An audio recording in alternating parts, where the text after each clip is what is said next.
Guys, for today's video, tuturo natin kung paano ibalik yung ating professional mode ng ating Facebook page or ating Facebook profile, no? Kung hindi ko po subscribe sa aking channel,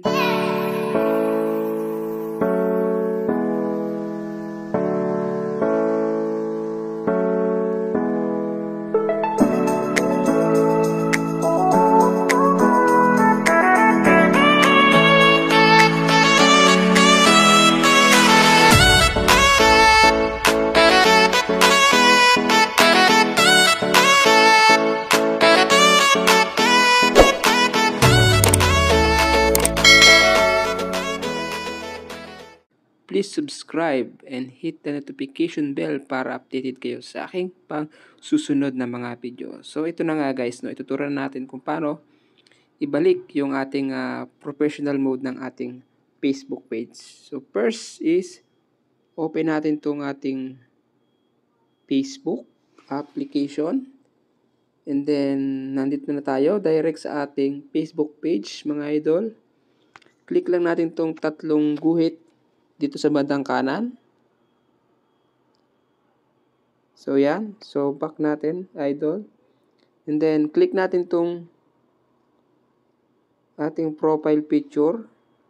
And then click natin tong tatlong tuldok sa bandang kanan.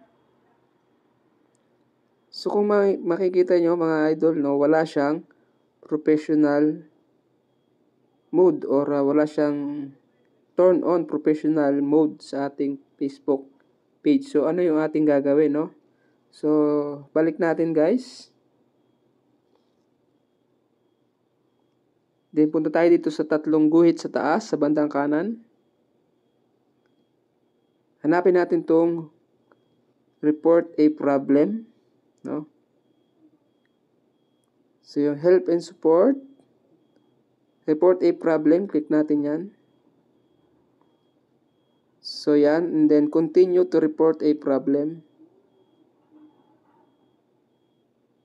So bago natin yung gawin guys, no, screenshot muna natin yung ating na-screenshot na natin yung ating pinuntahan kanina, yung ito. So screenshot natin ito. Yan, screenshot muna natin yan. And then back tayo doon sa report a problem, mga idol, no? Report a problem. Continue to report a problem. So yan, include.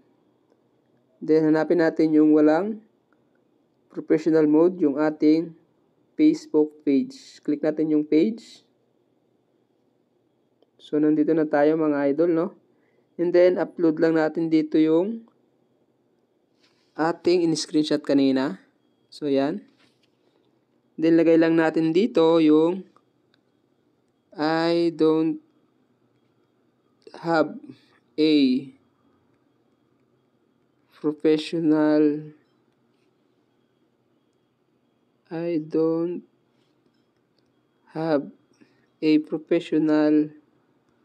mode. So yan lang guys, no? Then send natin to. Sa bandang kanan merong sending icon dyan. Then send lang natin. So yan guys, no, magantay lang tayo ng a few days para mabalik yung ating professional mode ng ating Facebook page, no. Kung nagustuhan nyo yung video, please subscribe and then hit the notification bell para updated kayo sa akin susunod pang mga video. Paalam!